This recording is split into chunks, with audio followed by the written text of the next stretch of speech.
बिस्मिल्लाहिर्रहमानिर्रहीम। दोस्तों, क्या आप किस्मत पर यकीन रखते हैं؟ अगर नहीं तो आज की वीडियो आपके लिए है। दिल पिघला देने वाली ये कहानी है एक 4 साल के बच्चे की जिसका नाम सारू था, जो भारत के एक छोटे से गांव में रहता था। उसकी पैदाइश एक नहायत गरीब ख़ानदान में हुई और अपने ख़ानदान की 2 वक्त की रोटी को पूरा करने के लिए सारू का बड़ा भाई गुड्डू ट्रेन के डब्बों की सफाई किया करता था। उसकी माँ लोगों के घरों में काम करके अपने बच्चों को पालती। बेशक ये बिल्कुल भी आसान काम नहीं था। एक दिन रात को उसकी माँ को काम पर जाना पड़ा, जिसके बाद उसके भाई गुड्डू का काम था कि वो सारू को सुलाकर अपने काम पर चला जाए। उसे भी रात में अपने काम पर निकलना था। लेकिन इस कहानी में एक बदलाव आया जिसने इस ख़ानदान को मुकम्मल बदल कर रख दिया।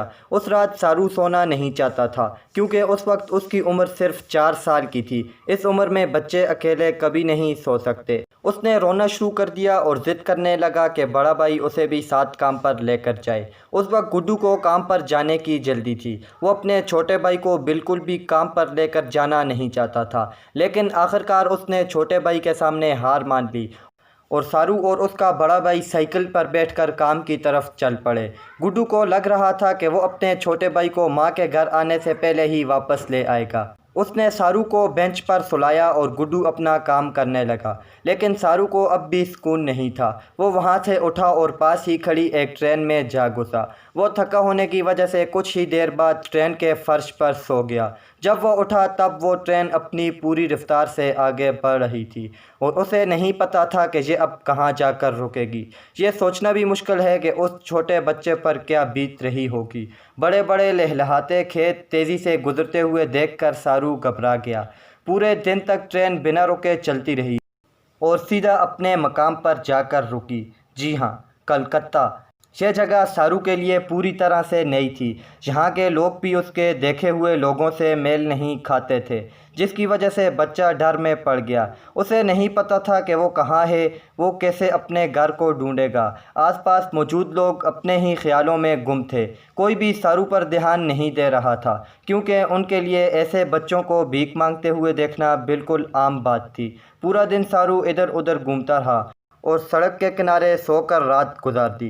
कुछ दिन उसने ऐसे ही गुजारे, फिर एक अनजान शख्स ने इसे और बहुत से बच्चों को अगवा कर लिया। सारू ने ऐसा कुछ पहले कभी नहीं देखा था। उसकी किस्मत अच्छी थी, वो वहाँ से भाग गया और फिर उसने पहले की तरह सड़कों पर घूमना शुरू कर दिया। एक दिन जब वो भूखा था और सड़क के किनारे पर जाकर बैठ गया और उसके बिल्कुल सामने एक होटल था। खिड़की से उसने देखा कि एक आदमी वहाँ बैठकर खाना खा रहा है। सारू ने उस आदमी की तरह अपनी उंगलियों को चाटना शुरू कर दिया। इस तरह का काम करते हुए उस आदमी की नज़र सारू पर पड़ी। उस आदमी ने सारू से पूछा कि वो यहाँ अकेले क्या कर रहा है, उसका ख़ानदान कहाँ है, लेकिन सारू अपने बारे में कुछ भी बताने में कामयाब नहीं हो सका। उसके बाद वो आदमी सारू को एक यतीम खाने लेकर पहुँचा। उसके माँ बाप को ढूंढ पाना तकरीबन नामुमकिन था, क्योंकि उसे पढ़ना लिखना नहीं आता था, जिसके बाद उसे यतीम मान लिया गया। लेकिन किस्मत ने सारू के लिए कुछ और ही सोच रखा था।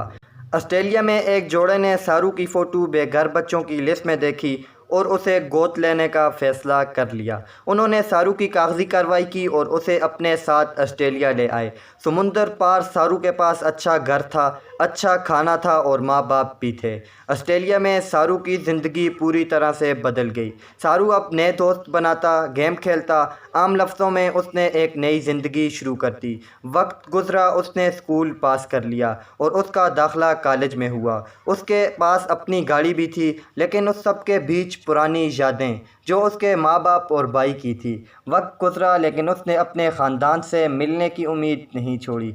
कॉलेज में पढ़ते हुए उसे गूगल अर्थ की मालूमात थी। वो घंटों कंप्यूटर पर बैठकर अपने गांव का नक्शा ढूंढता, जो कि एक जस्तजू थी, एक लगन थी। उसने ख़ुद बताया कि तकरीबन 10 घंटे वो इस तरह अपने लैपटॉप के ऊपर लगा रहता। इस तरह पूरा 1 साल उसने ये काम किया। उसने ऑस्ट्रेलिया में बैठकर इंडिया के एक एक हिस्से को छाना। दिन रात की अनथक मेहनत के बाद किस्मत ने उसका साथ दिया उसे कुछ सैटेलाइट फ़ोटो मिली जिन्हें देखकर उसे कतई यकीन नहीं हुआ ये जगह कुछ उसके गांव जैसी लग रही थी। उसे अपने गांव में नदी पर बना ये ब्रिज याद था। जी हाँ, उसे अब अपना गांव मिल चुका था और बिना कुछ सोचे उसने फ़्लाइट पकड़ी और एक तवील वक्त के बाद इंडिया वापस आया। एयरपोर्ट से सीधा वो गांव गया और अपना घर और घर वालों को ढूंढने लगा। क्या उसके घर का कोई अफराद ज़िंदा होगा? अगर हो भी क्या वो इसको पहचानेंगे? वो इस डर को दिल में रख कर चल रहा था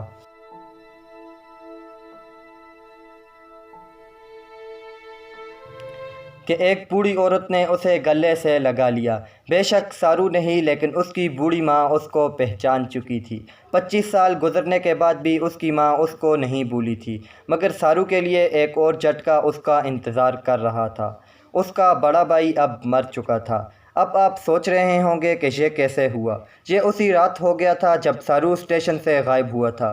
गुड्डू सारू को ढूंढते हुए स्टेशन पर इधर उधर घूम रहा था और इसी दौरान एक तेज़ रफ्तार ट्रेन ने उसकी ज़िंदगी का चिराग गुल कर दिया। सारू ने बताया कि हर कोई उसे यही बोल रहा था कि वो कभी अपनी माँ को नहीं ढूंढ पाएगा। इतने बड़े मुल्क में एक छोटा सा गांव ढूंढना तकरीबन नामुमकिन है, लेकिन अगर आपके दिल में कोई ख्वाहिश है और आप उसको पूरा करने का ठान चुके हैं तो आपको कोई नहीं रोक सकता। सारू की माँ का कहना है कि एक अरसे तक मैं भी सारू को ढूंढती रही, लेकिन कामयाब न हो सकी और फिर इंतज़ार शुरू कर दिया, जो कि 25 साल तक चलता रहा। सारू के वापस आने पर पूरे गांव ने बाहर निकलकर पुरजोश इस्तकबाल किया।